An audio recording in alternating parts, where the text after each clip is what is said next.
आराध्या कलश चैनल जे अछि ओहि माध्यमसँ से सुना रहल छी भगवती गीत।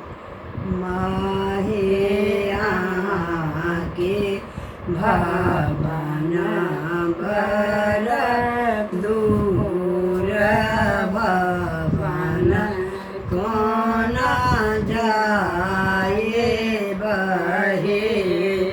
माहे अहाँके भवन बर दूर पूजना कोना जाए बहे। मैया के द्वार पर मलिया बसतु हैं। मैया के द्वार पर मलिया बसतु हैं। माल बनबे बीच द्वार पूजन कोना जाए बहे। माए मयूरी बनबे बीच द्वार भवन कोना जी पबे। मैया के द्वार पर पटवा बसतु हैं।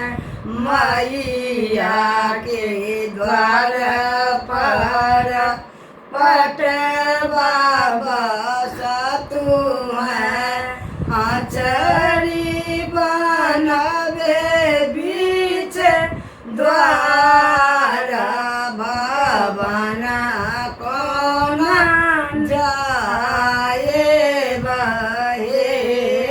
माए आचरी बनबे बीच द्वार पूजना कोना जाए बहे।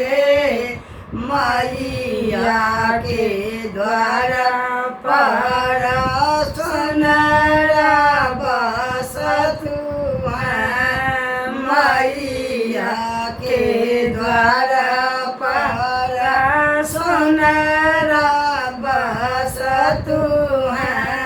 घुंघरू बनबे बीच द्वार पूजना कोना जाए बहे। माए घुंघरू बनबे बीच द्वार भवन कोना जी पबे। मैया के द्वार पर सेवक बसतु हैं। मैया के द्वार पर सेवक बसतु हैं। भक्ति मांगए दिन रात पूजन कोना जाए बहे।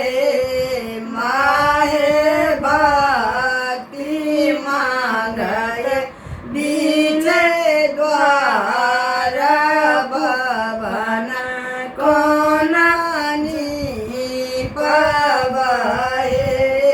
माहे आके भवन बर दूर पूजना कोना जाए बहे। माए आके भवन बर दूर पूजना कोना जाए बहे। जय माता। जय माता दी। अगर अहाँ सबके ई हमर भगवती गीत पसंद हुआ तो अहाँ सब कनी लाइक कर देवे। धन्यवाद।